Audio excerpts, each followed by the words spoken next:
రైతు సోదరులు సాగు చేసేటటువంటి ఏవైతే పంటలు ఉంటాయో అవి నేల యొక్క రకాలను బట్టి కూడా వాళ్ళు సెలెక్ట్ చేసుకోవాల్సిన అవకాశం ఉంటుందన్నమాట. ఇప్పుడు బరువైన నేలలు ఉన్నాయనుకోండి, నల్లరేగడి నేలలు. సో బరువైన నేలలను ఎందుకంటామంటే మనం సాధారణంగా ఇవి బాగా నీటిని నిలిపించుకునేటటువంటి స్వభావం కలిగి ఉంటాయి.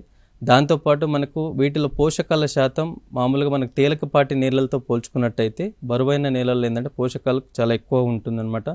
అలాగే మనకు ఈ ఆర్గానిక్ కార్బన్ కానీ లేదా మనకు ఉన్నటువంటి పోషకాలు, ప్రధాన పోషకాలు అనేటువంటి నత్రజని, భాస్వరం, పొటాష్ ఇలాంటివి తేలికపాటి నేలలతో పోల్చుకుంటే మనకి ఇందులో ఎక్కువ ఉండే అవకాశం ఉందన్నమాట.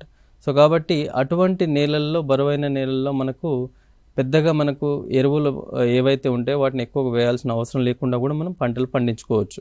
అలా కాకుండా మనకు తేలికపాటి నేలలు అనుకోండి, సాధారణంగా మన దగ్గర తెలంగాణ రాష్ట్రంలో ఎక్కువగా మనకి ఏంటంటే ఈ తేలికపాటి నేలలు, ఎర్ర నేలలు, అలాగే దాని తర్వాత మనకు నల్లరేగడి నేలలు, బరువైన నేలలు. ఇంకా మిగతా వీటిల్లో కొన్ని భాగాలుగా మనం నల్లరేగడి నేలలు, ఎర్ర నేలలు కాకుండా బంకమట్టి నేలలు లేదా ఇసుక నేలలు లేదా మనకు జిగురు నేలలు ఇలాంటివి చాలా తక్కువ మోతాదులో మనకు తెలంగాణ రాష్ట్రంలో ఉన్నాయన్నమాట.